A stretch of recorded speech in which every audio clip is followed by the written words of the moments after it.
대학도 잘 갔고 회사도 남들 부러워하는 큰 회사를 갔습니다. 행복하지가 않습니다. 제가 회장님 만나면 얘기 잘 전달해드리고 회사 인원 정리 잘 하시라고 말씀드리겠습니다. 보통 목적이 있으면 목표가 생기는데 목적이 없는 상태에서 목표만 생길 수도 있어요. 이 대학에 가겠다, 이 회사에 가겠다. 그러면은 이제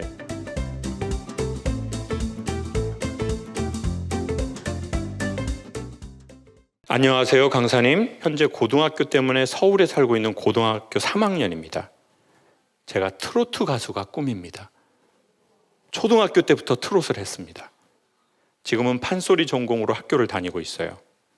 엄마가 중학교 때 시켜서 시작했다가 고등학교까지 판소리 전공으로 학교를 다니고 있습니다.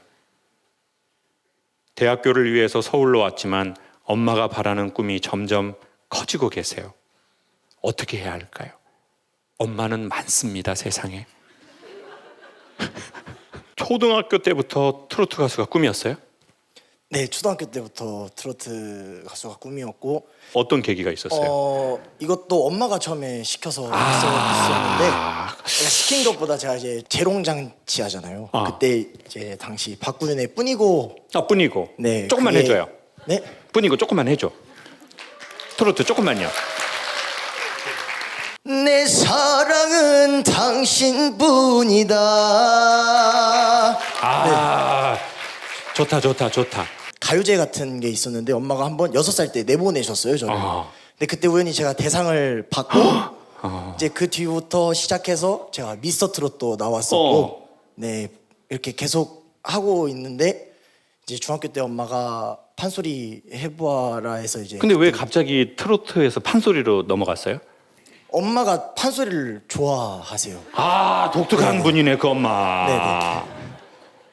근데 엄마가 자기가 좋아하는 거 자기가 하시면 되는데 왜 그걸 아들한테 하라고 한 거예요? 아들은 아들이 좋은 거 해야 되는데. 이제 대학교 하고 갔다가 이제 너 하고 싶은 거. 그러면 엄마가 트로트 가수가 되는 걸 아예 반대하시는 건 아니고? 근데도 이제 자연스럽게 계속 이제 넌 명창하는 건 어떠냐. 엄마만 그래요? 아빠도 그래요? 아빠도. 동시에 새엄마 새아빠는 좀 힘든데. 제가 성악 전공했잖아요. 네네. 근데 저는 성악을 전공해서 음악대학까지는 갔어요, 서울에 있는. 근데 결국 해보니까 성악할 때는 내가 자유롭지가 않아. 그래서 그만뒀어요. 근데 강연할 때는 그때보다 훨씬 자유로워요. 내 색깔이 훨씬 많이 나와. 근데 저는 제 안에 그 엄마가 제 안에 있었던 것 같아요. 제 안에 그 엄마랑 제 아빠가 저의 김창옥이라는 아이를 막 이렇게 했던 것 같아요. 어머니는 아들이 이렇게 트로트 막 좋아하는 거 알고 계셨어요? 어떠세요? 네, 알고 있었습니다. 알고 있었어요? 네네. 근데 아들이 엄마 나 트로트 계속 할 거야. 난 내가 반짝이는 옷도 입고 나 이런 거에서 나 이게 딱 있어, 엄마. 그런 걸 몇 번 얘기를 했는데 엄마는 왜 명창을 하시라고 자꾸 얘기하게 된 거예요? 제 마음이 그래도 소리를 하게 되면 뭔가 정도도 있고 배움도 있고 학교도 갈 수 있고 트로트 과는 없잖아요.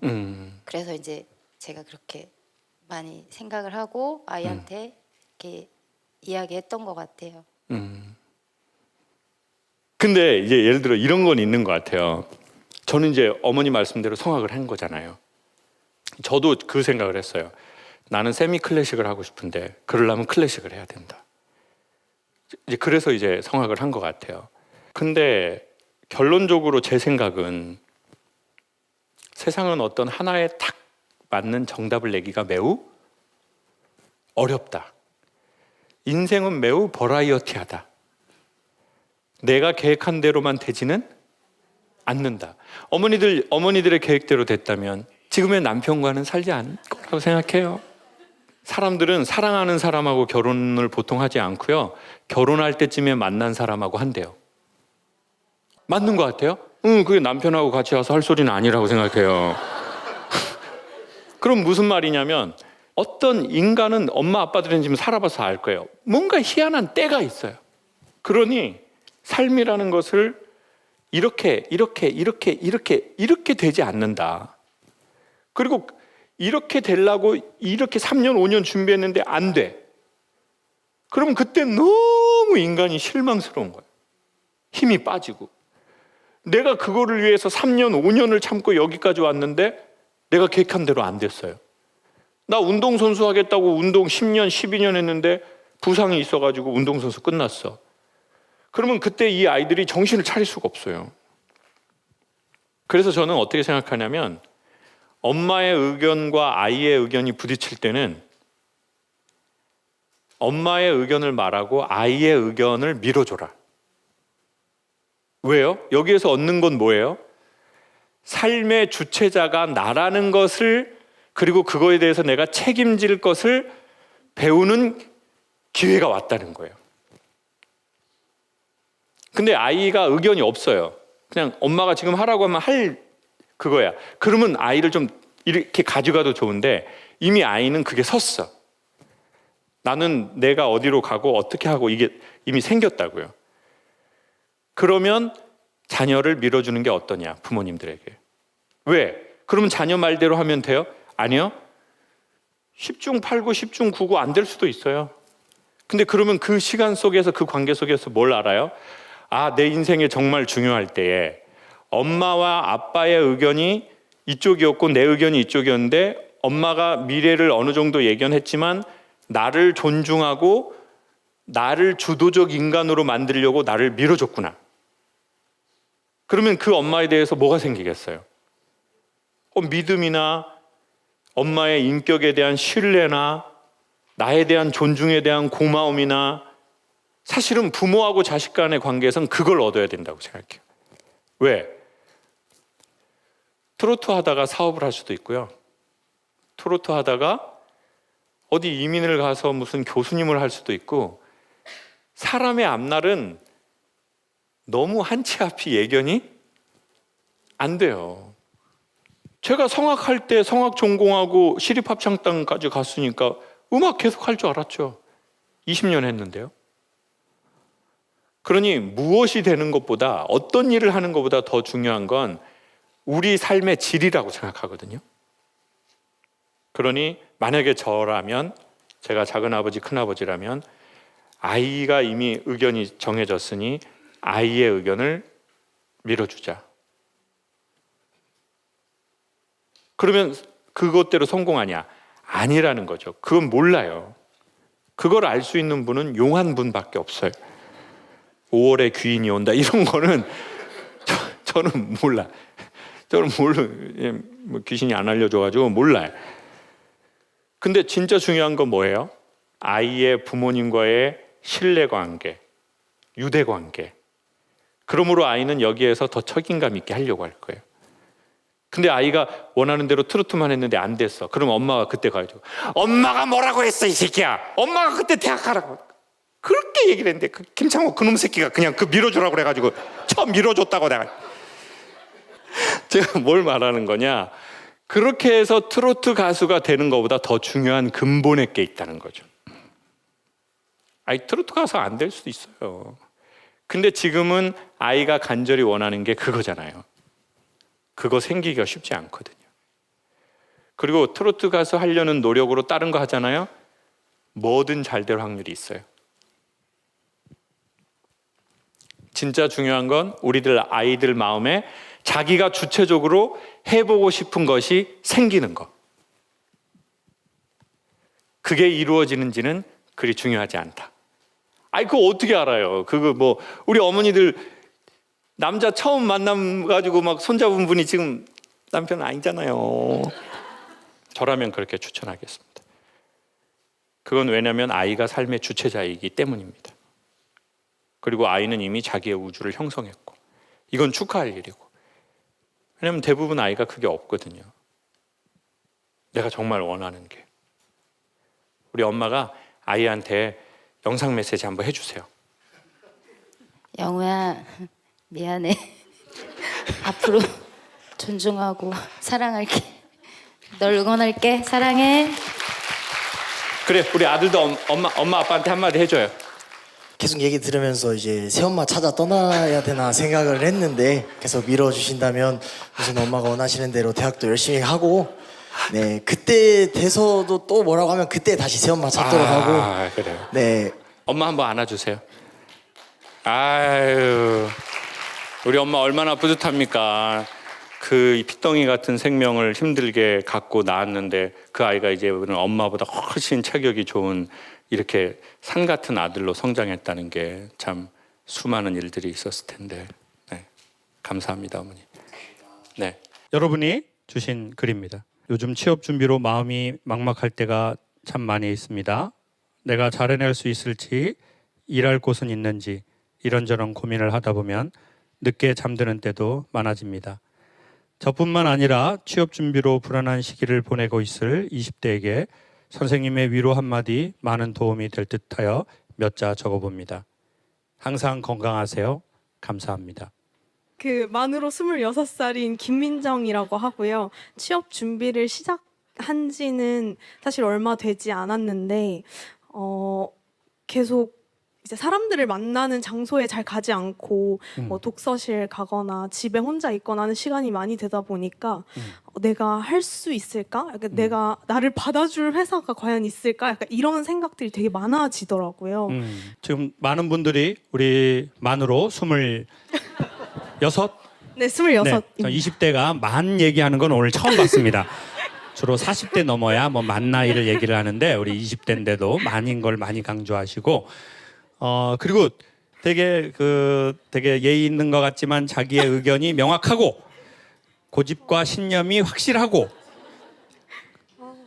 센스가 있지만 본인의 의지도 명확하시죠? 맞습니다. 네. 우리 여성분이 얘기하실 때 나오는 목소리나 말투에서 우리가 공통적으로 다 느끼는 거죠. 그래서 근데 정말로 그런 생각을 합니다. 작더라도 본인 일을 해도 잘할 사람인 것 같다. 그러니까 회사에 못 들어간다고 너무 실망하지 마라. 결국 사람들이 알아줄 수 있는 되게 좋은 능력을 26살에 갖고 있는 것 같다. 물론 이제 그게 다는 아니지만 또 다른 여러 가지 것도 필요하지만 뭐 만 나이를 얘기 안 한다든지 그런 게 필요하지만 그렇지만 아주 좋은 에너지를 부모님께로부터 아니면 하늘로부터 선물 받으신 것 같다. 왜냐하면 인간이 태어나서 저는 되게 중요한 게 학습하는 능력보다도 자기가 주체자, 주도자라는 걸 아는 게 더 중요하다고 생각하거든요. 직원은 없다고 생각해요. 직원도 사장이라고 생각해요. 왜냐하면 내 인생을 걸고 내가 여기서 회사가 차려준 여기에서 내가 내 삶을 사는 거거든요. 그러니까 사장 눈치 볼 필요도 없어요. 내가 왜 사장 눈치를 봐요. 근데 그렇게 했는데 사장이 못 알아주거나 그 회사가 못 알아줘요. 그럼 못난 사장과 못난 회사예요. 그럼 나오면 돼요. 그럼 어떻게 하면 된다고요? 나오면 돼요. 왜냐하면 우리에게 필요한 건 실력이잖아요. 그 실력을 그 회사에서 쌓을 대로 쌓아서 나오세요. 그러면 정말 괜찮은 회사나 사장이 있으면 아마 알아줄 거예요, 우리를. 그래도 못 알아주잖아요? 그러면 조그맣게라도 창업하면 돼요. 그러면 고객은 반드시 알아줘요. 제가 보기에 고객이 가장 뛰어난 사장이에요. 전 지금 제가 말하고도 놀라버렸어요. 모든 직장인도 다 자기 사업가예요. 왜 내 시간 내고 내 사업하는 거예요. 내가 이 회사에 투자해봐서. 그리고 만약에 여기 회사에서 필요한 배움이 있다. 그러면 내가 기회비용 더 내고 배우세요. 그리고 사장처럼 일하는 직원한테 사장은 절대 그 일만 시키지 않아요. 그 다음 뭐를 또 기회를 줘요. 괜찮은 회사라면. 괜찮지 않으면 나오세요. 몸에 이미 습관이 되어서 또 좋은 일들이 기다리고 있을 거예요. 그리고 여기서 핵심적으로 소개하고 싶은 거는 20대 때 우리가 충분히 이런 고민하고 생각할 수 있다. 그리고 생각이 많은 사람일수록 더 생각해요. 머리가 발달한 사람일수록 더 고민해요. 그리고 우리의 성장 환경이 뭔가 이렇게 좀 주의와 눈치를 봐야 되는 상황에서 자랐다면 우리는 또 더 눈치를 볼 확률이 있어요. 아, 그렇게 하면 안 돼. 내가 이거 책임져야 돼. 이럴 수 있거든요. 근데 너무 걱정하지는 마라. 그리고 걱정이 많이 될 때는 몸을 써라. 생각으로 생각을 잡을 수 없다. 그건 마치 구멍 뚫린 소쿠리로 이렇게 공중을 막 푸는 청년이 있었어요. 저녁에 뭐 하냐고 그랬더니 어두운 게 오는 게 싫어서 어둠을 풀려고 그런다고 그래요. 저리 가! 저리 가! 구멍 뚫린 소쿠리로 어둠을 풀 수는 없어요. 그게 바로 생각으로 생각을 잡으려는 거예요. 생각의 대부분은 허상이거든요. 실상이 아니에요.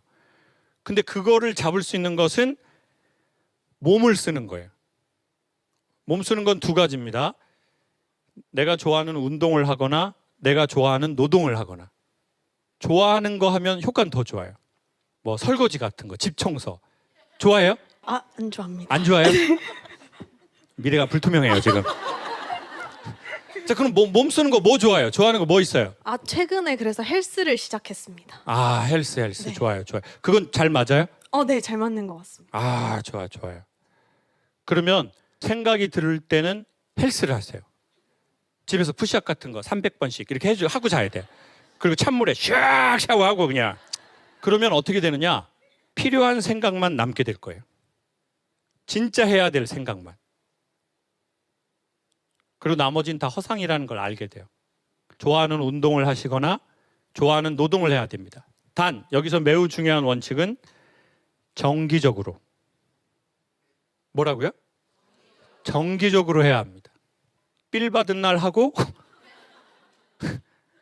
그리고 또 삘 떨어지면 안 하는 사람이 있습니다. 감정에 의지하지 말고 시스템을 최소한으로 만들어 놓으면 진짜 삶의 계단식 발전 반드시 올 겁니다. 생각이 뇌 에너지 엄청 많이 쓰거든요. 엄청 피곤합니다. 하루 종일 막노동한 것보다 더 힘들어요. 제가 막노동 막 해보거든요.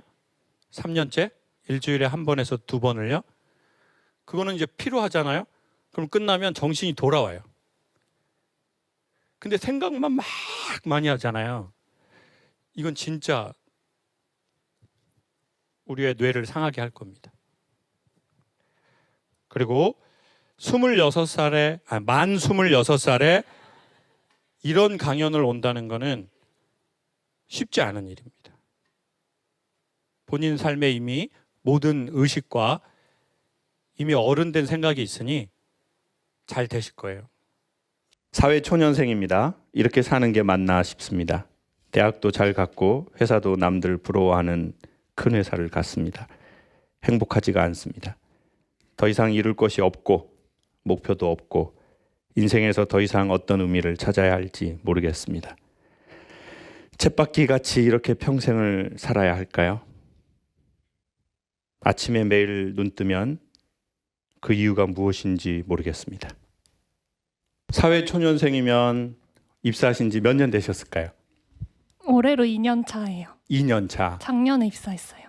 우리가 다 아는 그 회사에 다니시는 거네요? 말하면 아실 것 같긴 해요. 네. 1년 차는 행복했습니까?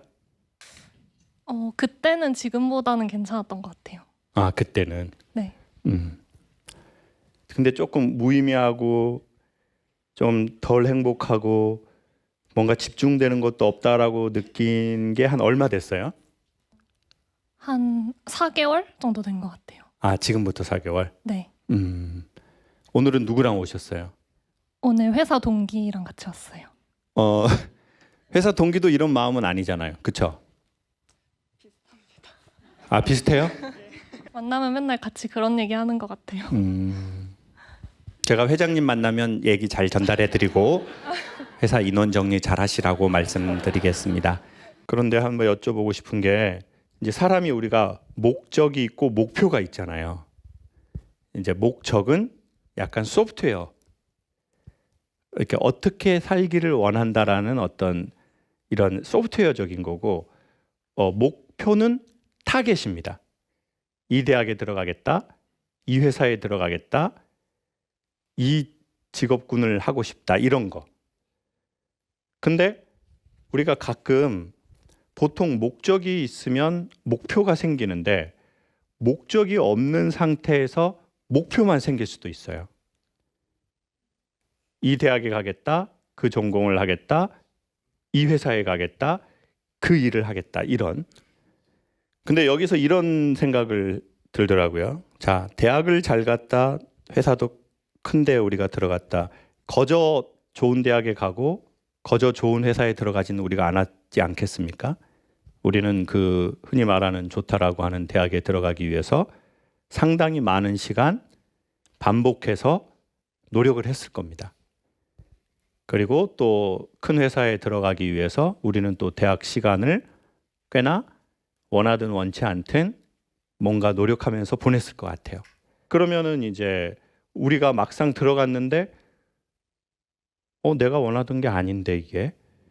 근데 내 인생은 되게 소중하고 내 시간은 아까운데 내가 이 돈을 받으려고 여기서 내 인생이 집중되지도 못하고 낭비되네. 이런 생각을 가질 수 있는데 맞아요? 네, 항상 그런 당장 눈앞에 있는 목표만 설정을 하고 그거에 도달하기 위해서 내 모든 에너지를 쏟고 그랬다가 이제 딱 회사라는 뭔가 제 나이에서 느끼기에는 이제 되게 큰 목표를 달성을 한 거예요. 그러니까 이제 더 이상 누가 설정해주는 목표도 없고 그래서 더 이상 달성할 게 없는 그런 느낌을 많이 받고 있어요.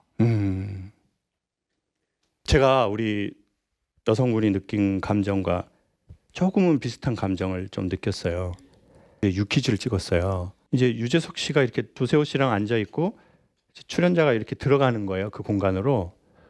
근데 유재석 씨가 이렇게 어서 오세요 하고 이렇게 딱 보는데 눈물이 이렇게 속으로 탁 나버리는 거예요. 대화도 안 하고 그냥 유재석 씨 얼굴을 딱 보는데. 근데 그 느낌이 약간 우리 여성분이 얘기한 감정과 조금은 비슷해요. 왜냐하면 이쪽 동네에 그래도 제일 마지막에 있는 산은 유재석 씨잖아요. 이제 유재석 씨랑 유퀴즈를 했으니까 더 이상 게스트로 나가고 싶은 데도 없고, 그러니까 어떻게 보면 야금야금 도전하고 시도하고 때로는 무식한 표현이지만 정복했다고도 표현이 들고 목표를 이루었다고도 생각하고 내가 이거를 정말 야금야금 하나씩 근데 이 다음에 나갈 프로가 없네? 그것에 대한 이 먹먹함인가? 아니면 지금까지 20년 동안 막 해왔는데 드디어 이 사람을 봐서 눈물이 나는 건가? 그 되게 묘하더라고요. 계속 유재석 씨가 얘기하는데 유재석 씨 눈만 쳐다보게 되는 거예요. 그리고 뭐라고 물어보면 예 형님. 저보다 한 살 형님이시거든요. 지금 뭐예요? 지금 이거는? 네가 형인 것 같은데? 유재석 씨가 동생 같은데? 그러면서 앞으로 난 어떻게 살아야지? 그러니까 그게 필요 이상으로 내가 여기 있다면 내 저기에 맞춰져 있는 삶을 살았다는 느낌이 들더라고요. 그래서 결론적으로 우리 여성분들께 추천하고 저에게 추천하는 방식은 그거를 여기에서 저기에서 찾는 게 아니라 여기에서 어디에서 찾아요? 맞아요. 내 안에서. 그럼 회사는 왜 고맙냐? 그러려면 시간이 필요하거든요. 시간은 뭘로 사냐면 돈 주고 살 수 있어요. 돈 없잖아요? 그러면 시간을 살 수 없어요. 생계를 위해서 돈을 벌어야 하거든요. 그러니 전문 실력을 갖고 큰 회사에 들어갔으니 지금 마음에 그게 없다면 전 이렇게 추천하고 싶어요. 지금 전문성을 쌓을 수 있는 최소한의 실력들이 있으신 거니까 그 실력으로 그게 내 소망이든 꿈이든 상관없이 그걸로 조금 돈을 버셔라. 언제까지요? 내 안에 확신이 생겨서 그 무언가를 하고 싶을 때까지. 그리고 또 주말에 쉬잖아요. 또 큰 회사 반드시 쉬잖아요. 그럼 그때 또 알아보세요. 내 안에 뭐가 있는지. 큰 회사에 뭐가 있는지, 세상에 뭐가 있는지도 알아봐야 되지만 내 안에 뭐가 있는지. 그거 알아보려면 시간이 좀 필요하거든요. 그러니까 내 안에 뭐가 있는지를 알아가는 여행을 떠나는 거죠. 그건 어떻게 찾을 수 있냐면 여러분 지금 저희가 몇 시에 시작했는지 아세요? 저희 2시에 시작했어요. 지금 4시 38분이에요. 보통 시간이 다 거의 끝날 무렵이에요. 여러분이 거의 2시간 38분을 들으셨어요. 쉬는 시간 빼고 2시간 반이나 들으셨어요. 콘서트도 2시간밖에 안 해요. 88,000원인데 여기 44,000원인데 2시간 38분이 지났는데 여러분이 혹여나 시간이 그렇게 오래지는 않고 그냥 툭툭 지나간 것 같은데 라는 느낌이 든다면 그건 우리가 집중했기 때문이래요. 사람은 집중하면 시간이 빨리 간대요. 시간이 빨리 가는 현상을 뇌는 재밌다고 생각한대요. 재미를 느끼는 뇌는 스트레스를 담당하는 편도체를 지우고 깨달음에 이르는 순간은 다이돌핀이 나오거든요. 그리고 삶의 만족도가 엄청 높아지는 거예요. 그러니까 어떻게 해야 되냐? 유명한 대학 가고 유명한 회사 가는 게 우리의 절대적 목표가 되어서는 안 돼요. 그거는 지나가는 타겟 정도는 괜찮을 수 있어요. 그렇지만 핵심은 자기의 고유한 코드로 찾아야 한다고 생각해요. 근데 한국은 그거를 말해주고 관심 가져라라고 하는 교육 제도가 아닌 곳에서 여기 대부분의 분들은 잘하신 거예요. 국민학교에서는 네가 누군지는 중요하다고 말하지 않았어요. 네 나이 또래는 그걸 해라라고 배웠어요. 여자면 그걸 해. 남자 새끼가 왜 그래? 그걸 배웠어요. 너의 이름이 뭐예요? 너의 소망이야. 무슨 뜻이에요? 심리학적으로 번역하면 이 말이에요. 너의 소망은 무엇이니? 왜냐하면 이름은 부모가 소망을 지어서 짓는 거잖아요. 그럼 우리는 20살 넘었으니까 자기의 이름은 마음에서 자기가 져야죠. 김창옥은 부모의 소망이에요. 창성해라 구슬처럼. 구슬처럼 크게 되라. 그 뜻으로 부모가 지은 거예요. 김미자. 그냥 장명소에서 5,000원 주고 지었대요. 그러니까 우리의 이름은 부모의 소망이었다고요. 근데 우리는 이제 독립된 인격체잖아요. 그러면 가명으로라도 자기의 이름을 지어야죠. 나의 소망이 무엇인가? Who are you? 너 누구야? 라고 말할 때 가장 비슷하게 말해줄 수 있는 건 나의 소망은 이것이야. 난 이걸 바라봐. 이게 내가 하고 싶은 거야. 이게 내가 시간 빨리 가는 지점이야. 그러면 시간은 뭐냐? 어떤 사람, 어떤 일, 어떤 장소에 갈 때 시간이 빨리 가는 게 다 각각 우리가 다르거든요. 그게 1차. 근데 그거를 반복해서 할 수 있잖아요. 그러면 그 사람의 사랑일 확률이 훨씬 높아요. 근데 그걸 하면서 돈이 안 되는데도 하고 싶어. 눈물이 나고 자존심이 상하는데도 그걸 하고 싶어. 그러면 그건 진짜 그 사람 사랑이에요. 그러니까 남자하고 여자하고 연애할 때 정말 사랑하면 어떻게 해요? 이거 사주고 뭐라고 말해요? 그러니까 루이비통 사주고 자랑하지 않아요. 야, 이거 루이비통이야 이러지 않아요. 자기야 미안해, 더 좋은 거 못 사줘서 다음에는 비닐이로 사줄게. 아니 그렇게 해야 된다는 게 아니에요. 정말로 우리의 사랑이라면 우리는 많은 걸 해주고 더 못 해줘서 미안하다고 하고, 두 번째 줄 수 있어서 행복했다고 말하거든요. 그럼 그거 자기 사랑이에요. 그러니까 목숨을 아까워하고 시간을 아까워하고 워라밸을 생각하고 그런 게 아니라 나 더 못해서 너무 나 회사 가가지고 더 일 많이 할 건데 나 오늘 늦게 일어났어. 정시 출근. 짜증나. 그 사람이 얼마나 행복한 사람이에요. 그런 걸 만나실 수 있길 바래요. 회사 안에서든 회사 밖에서든. 그래서 윤동주의 십자가가 그 의미래요. 고독했던 사나이, 행복한 예수 그리스도. 예수가 왜 행복하대요? 십자가에 달렸는데 십자가에 달릴 만큼 자기가 사랑하는 대상이 있었대요. 그래서 진짜 행복은 자기가 십자가에 달릴 만큼 가치를 느끼는 대상을 갖고 있는 자래요. 자기 소망, 자기 사랑이 있는 자죠. 근데 우리가 그 그것을 20대에 알기 어려웠어요. 왜? 10대 때 그걸 얘기하거나 중요성을 얘기하지 않았기 때문에. 그러니까 좋은 학교 가고 좋은 대학교 가고 부잣집에 시집 가고 그냥 이쁜 여자하고 뭐 장가 가고 결혼하고 그래서 했는데 뭐야? 내가 생각하던 게 아니네. 그럼 나 다음은 뭐야? 그렇지만 일단 저는 이렇게 말씀드릴게요. 두 분께. 좋은 학교 들어가기에 정말 많은 애썼다. 이름 있는 회사에 들어가기에 또다시 애썼다. 그러니 삶은 절대 헛산 게 아니다.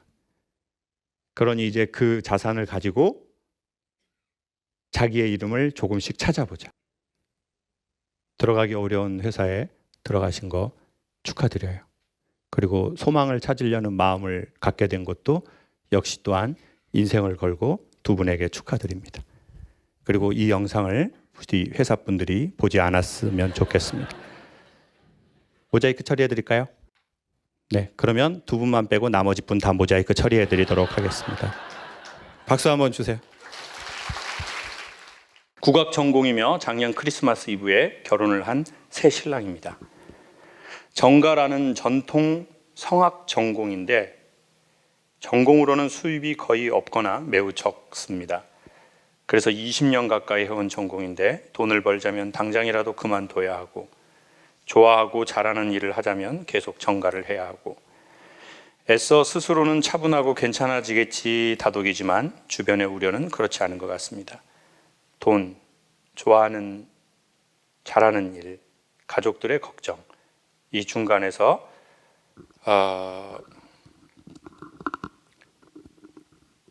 이리저리 치이는 제게 좋은 말씀을 부탁드리겠습니다. 뒷장과 세트라고 2장이나 보내셨습니다. 이거는 남편이 또 보내신 것 같아요. 아니 아내가 남편의 꿈을 응원하고 싶은데 돈 한 푼 못 벌고 세상도 외면하니 속상하면서도 화가 납니다. 대중 앞에서 반짝거리는 사람인데 무대가 적습니다. 노력도 일을 만드는 것에도 한계가 있습니다. 왜 우리의 문화를 좋아하지 않냐고 탓하다가도 잘 나가는 국악인들을 보며 내 탓이요 내 탓이요 합니다. 남편은 정가 전공자입니다. 혹시 이 질문이 뽑힌다면 노래든 질문이든 뭐든 시켜봐 주세요.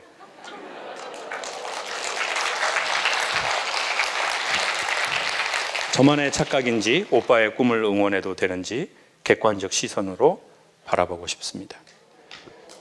자, 어디 계세요? 2층에? 2층에. 그럼 한번 오셔서 정가 한번 하시겠습니까? 네. 반갑습니다. 우리 인사 한번 해주시죠. 네, 안녕하세요. 저는 정가를 하는 유기범이라고 합니다. 인사드리겠습니다. 이쪽으로 오시고. 네. 정가라는 게 저도 그렇고 좀 낯설 수 있는 건데 어떤 건지 살짝 한번 소개해 주실래요?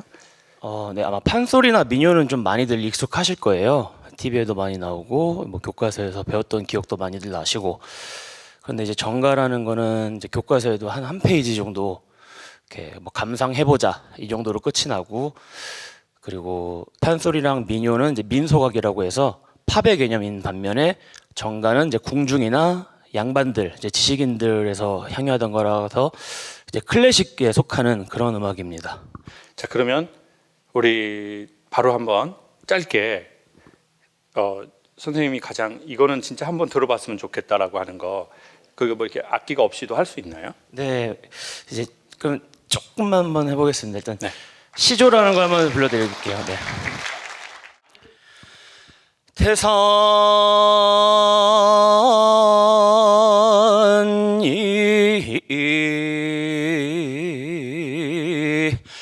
높다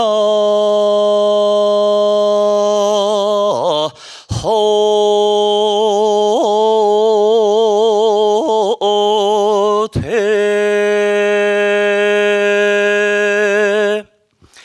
하늘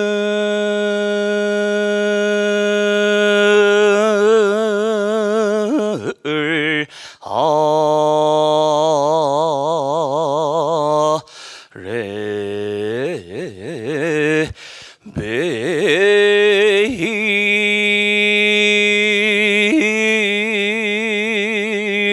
매로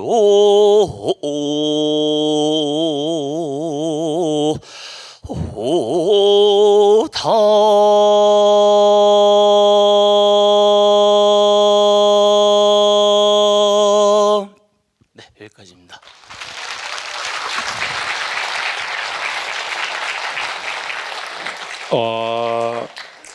선생님은 이 정가를 평생에 선생님 직업으로 하고 싶습니까? 어떠세요? 네, 제 직업으로 하고 싶습니다. 아, 직업으로. 네. 그러면은 지금은 어떤 뭐 이렇게 어떤 국악단이나 어디에 소속해 있는 건가요? 아니면 이제 이제 보존회 이렇게 조그만 단체에서 그냥 소속돼 있어서 이제 한 달에 한 번씩 공부하고 이제 공연을 뭐 1년에 한 번 정도 이렇게. 근데 이제 수익이 창출되거나 이런 공연은 아니고요. 이렇게 조그만 소속 단체에 있고, 그리고 이제 서울시 무형문화재라는 게 있어요. 서울시 무형문화재 이수자로 속해 있는데, 네, 그렇게 활동이 그렇게 많거나 이러지는 않고, 그리고 이제 간간히 이제 입시생들이나 취미로 배우시는 분들한테 개인 레슨 이렇게 해드리는 걸로 영위를 하고 있었습니다. 제가 성악하다 그만뒀거든요. 네. 나는 성악 전공자인데 저는 이런 무대에서 노래를 하고 싶었지 강연을 하고 싶었던 적이 한 번도 없거든요. 그리고 지금 이 순간도 제가 강의를 잘하고 싶진 않아요. 그러니까 저는 강연을 잘하고 싶다는 생각을 한 적이 한 번도 없어요. 강연은 책임져야 된다는 생각만 있어요. 내가 내 말에 대한 책임을 좀 져야 된다라는 어떤 부담이나 압박이 있지, 난 말을 좀 더 잘하고 싶어, 이런 거는 없거든요. 근데 노래는 너무너무 잘하고 싶었어요. 그리고 연기도 너무너무 잘하고 싶었어요. 근데 지금 현재로 보면 둘 다 잘하는 건 아니죠. 왜냐하면 이건 선생님만의 이야기가 아니라, 잘한다는 거는 전 이렇게 정의 내릴게요. 내가 이걸 좋아하는데 남도 그걸 좋아해 주는 게 잘하는 거예요. 그러니까 잘한다는 건 남들과 경쟁해서 1등 한다는 뜻이 아니라 나와 내가 서로 좋다는 뜻이라는 거죠. 이게 잘이라는 거죠. 그래서 지금은 제가 보기에 선생님의 실력과 상관없이, 그게 장르의 문제일 수도 있고 시간대의 문제일 수도 있고 취향의 문제일 수도 있고, 많은 관객이 막 그거를 페이를 하면서 좋아하는 상황은 대한민국은 아닌 것 같아요. 그러면 그렇지만 선생님은 이걸 좋아하시는 거잖아요. 네.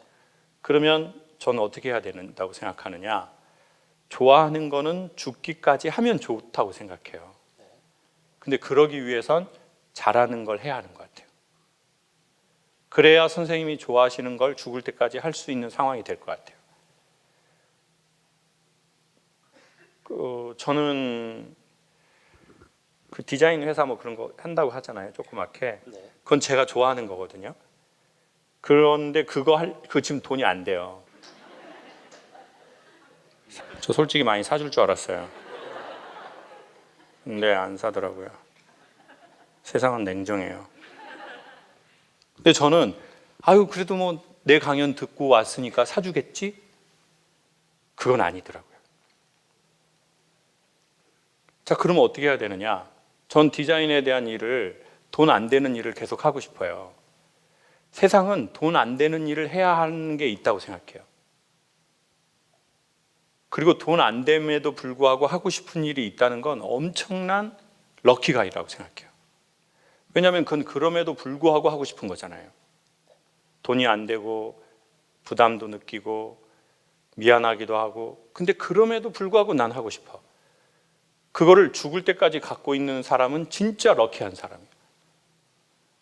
근데 그걸 하기 위해서 돈 되는 걸 해야 되는 것 같아요. 왜요? 돈 안 되는 걸 하고 싶으니까.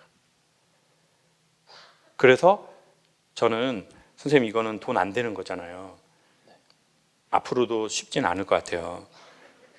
네. 이게 그러면 돈이 안 되기 때문에 쓸모없냐? 아니에요. 세상에 대부분 되게 숭고한 가치에 대한 것들은 돈 안 되는 게 많아요.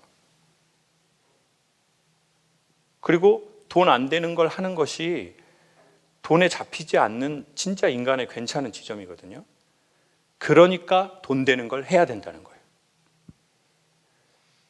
그게 정직하게 해야죠. 내가 내 몸으로 할 수 있는 게 있는지, 내 다른 실력으로 할 수 있는 게 있는지. 그래서 다른 거랑 이미 병행하고 계시겠지만 다른 돈 되는 걸 하시면서 이거는 평생 하셨으면 좋겠어요. 네, 알겠습니다. 오늘 아내분하고 오셨습니까? 예, 같이 왔습니다. 아내분은 어디 계십니까? 2층에 있습니다. 2층에. 네. 아내분이 남편에게 하고 싶은 말 있죠? 네. 그거 한번 해주세요. 너무 용기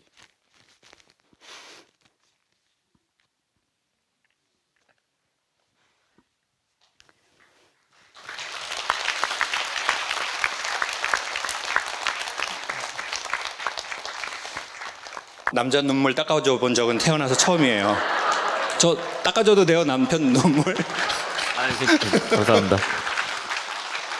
이렇게 일찍 와서 사연도 이렇게 적어보고 했는데 아마 하고 싶은 얘기는 분명히 이제 저를 응원해주고 이런 걸 거라고 생각을 하는데 네, 뭐 울면서 말을 못하길래 제가 말을 좀 뺏어봤습니다. 죄송합니다. 그러면 아내분 대신해서 제가 남편분 허그해드리겠습니다.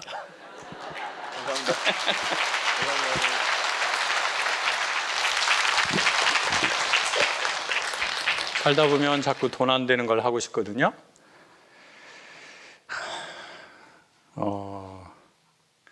저는 돈 안 되는 걸 하고 싶은 게 생겼다는 건 진짜 자기 사랑인 것 같아요. 그리고 그 사랑을 갖고 있으셔서 선생님은 상당히 진짜 인간으로서 태어나서 너무 좋은 지점을 만난 거라고 말씀드리고 싶고요. 그리고 그걸 하기 위해서 우리가 돈 되는 걸 병행해서 했으면 좋겠어요. 그게 그 무엇이든. 그래서 저는 강연을 진심으로 다시 하겠습니다.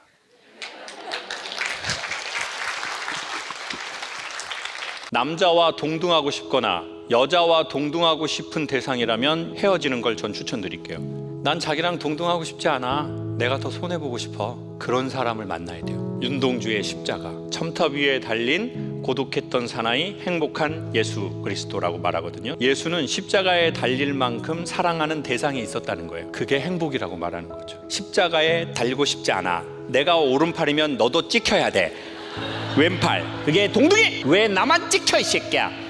이런 사람하고는 연애하지 마시라는 말씀을 드리고 싶습니다. 내가 그 남자의 짐을 지고 싶고 내가 그 남자의 슬픔을 봤는데 내 등에 그 남자의 짐을 지고 싶은 남자랑 사귀어야 돼요. 그리고 그 남자하고 결혼하셔야 돼요. 앞모습 말고 뒷모습이 보이는 사람.